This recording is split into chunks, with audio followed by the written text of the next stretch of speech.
Hi, it's Phyrexis, your local Foxman's Vtuber, and today I'm going to read you the Russian sleep experiment Creepypasta. Feel free to pop me on in the background and grab yourself something to eat and some water, and let's begin. Russian researchers in the late 1940s kept 5 people awake for 15 days using an experimental gas-based stimulant. They were kept in a sealed environment to carefully monitor their oxygen intake so the gas didn't kill them, since it was toxic in high concentrations. This was before a closed-circuit camera, so they had only microphones and 5-inch thick glass porthole-sized windows into the chamber to monitor them. The chamber was stocked with books, cots to sleep on but no bedding, running water and toilet, and enough dried food to last all 5 for over a month. The test subjects were political prisoners deemed enemies of the state during World War II. Everything was fine for the first 5 days. The subjects hardly complained about having been promised falsely that they would be freed if they submitted to the test and did not sleep for 30 days. Their conversations and activities were monitored, and it was noted that they continued to talk about increasingly traumatic incidents in their past, and the general tone of the conversations took a darker aspect after the 4-day mark. After 5 days, they started to complain about the circumstances and events that led them to where they were and started to demonstrate severe paranoia.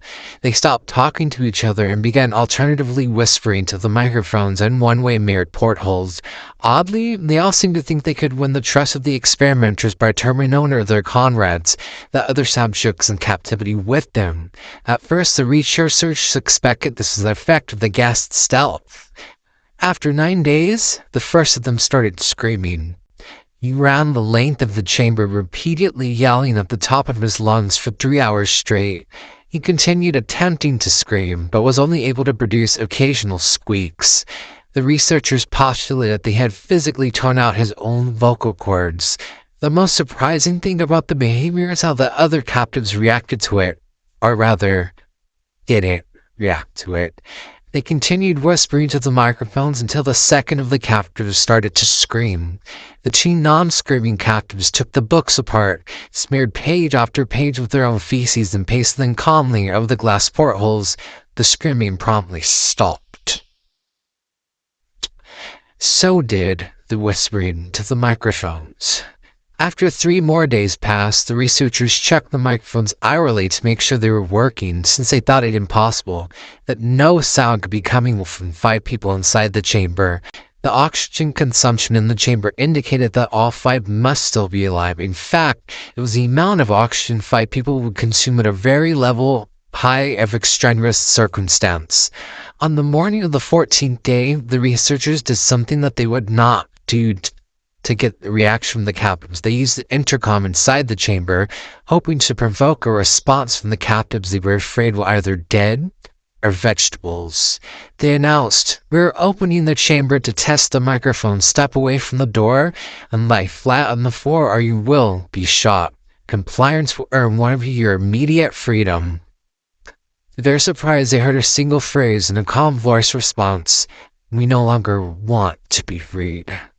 Debate broke out among the researchers and the military forces funding the research. Unable to provoke any more response using the intercom, it was finally decided to open the chamber at midnight on the 15th day.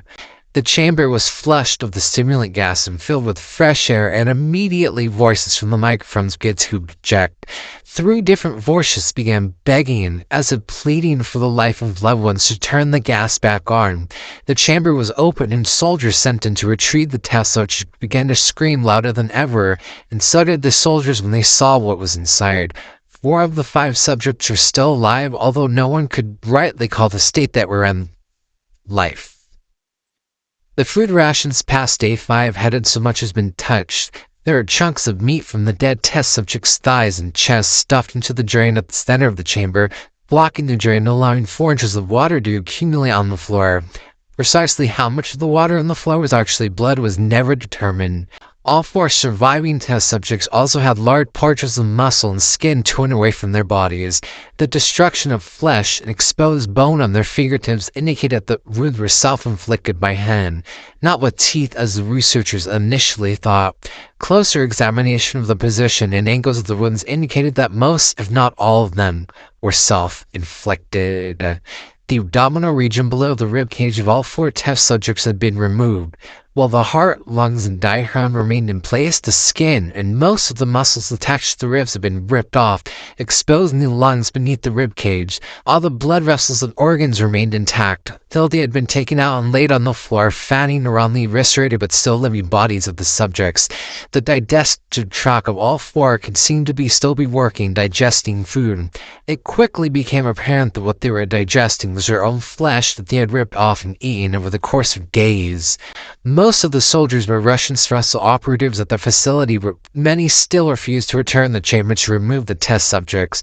They continued to scream to be left in the chamber and alternatively beg for the gas to be turned back on, lest they fall asleep.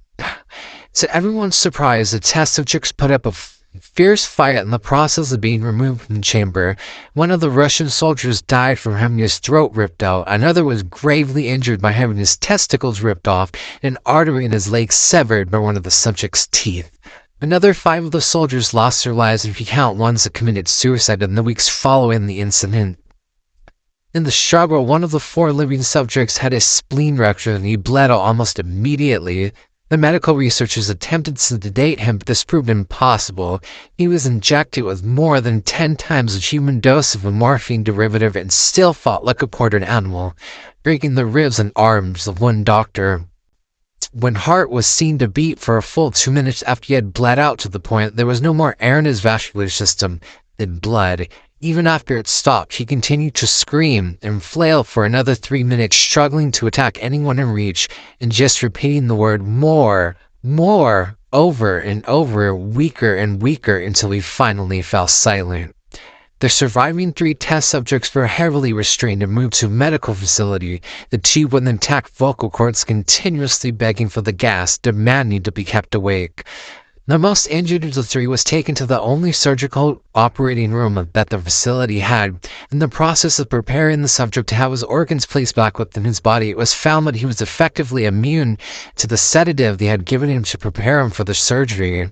He fought furiously against the restraints when the anesthetic gas was brought out to put him under.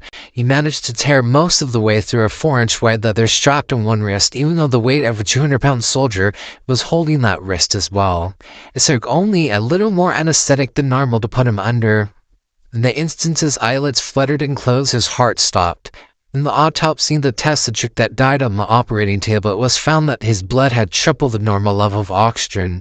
His muscles that were still attached to his skeleton were badly torn. He had broken 9 bones and struggled to not be subdued, most of them from the force of his own muscles he had exerted on them. The second survivor had been the first of the group of the 5 to start screaming. His vocal cords destroyed, he was unable to beg or object to surgery, and he only reacted by shaking his head violently in disapproval when the anesthetic gas was brought near him. He shook his head yes when someone suggested reluctantly that they try the surgery without anesthetic, and did not react for the entire 6-hour procedure of replacing his abdominal organs and attempting to cover them with what remained of his skin. The surgeons presiding stated repeatedly that it should be medically impossible for the patient to still be alive. One terrified nurse assisting the surgery stated that she had seen the patient's mouth curl into a smile several times whenever his eyes met hers. When the surgery ended, the subject looked at the surgeon and began to wheeze loudly, attempting to talk while struggling.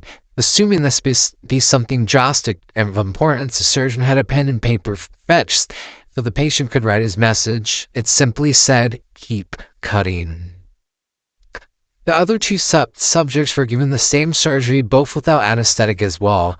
Although they had to be injected with a paralytic for the duration of the operation, the surgeon found it impossible to perform the operation while the patients laughed continuously. Once paralyzed, subjects could only follow the attending researchers with their eyes. The paralytic cleared their systems in an abnormally short period of time, and they were soon trying to escape their bonds. The moment they could speak, they were again asking for the stimulant gas. The researchers tried asking why they had injured themselves, why they had ripped out their own guts, and why they wanted to be put on the gas again. Only one response was given: I must remain awake. All three subjects' restraints were reinforced and were placed back in the chamber, awaiting determinations of what could be done with them. The researchers, facing the wrath of their military benefactors for having failed the stated goals of their project, considered euthanizing the surviving subjects. The commanding officer, a former KGB agent, instead saw potential and wanted to see what would happen if they were put back on the gas. The researchers strongly objected, but were overruled. In preparations for being stilled in the chamber again, the subjects were connected to an EEG monitor that had their restraint padded for long-term confinement. To everyone's surprise, all three stopped struggling in the moment it was that slip they were going back on the gas. It was obvious at this point that all three were putting up a great struggle to stay awake.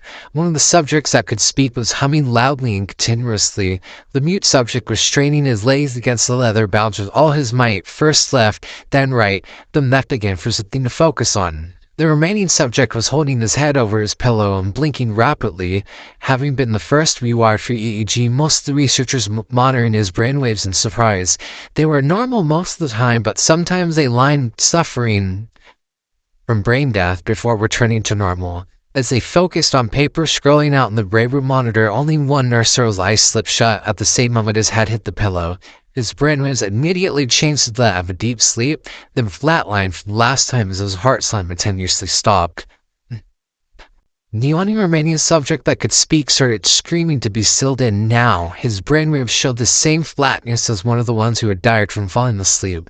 The commander gave the order to still the chamber with both subjects inside, as well as 3 researchers.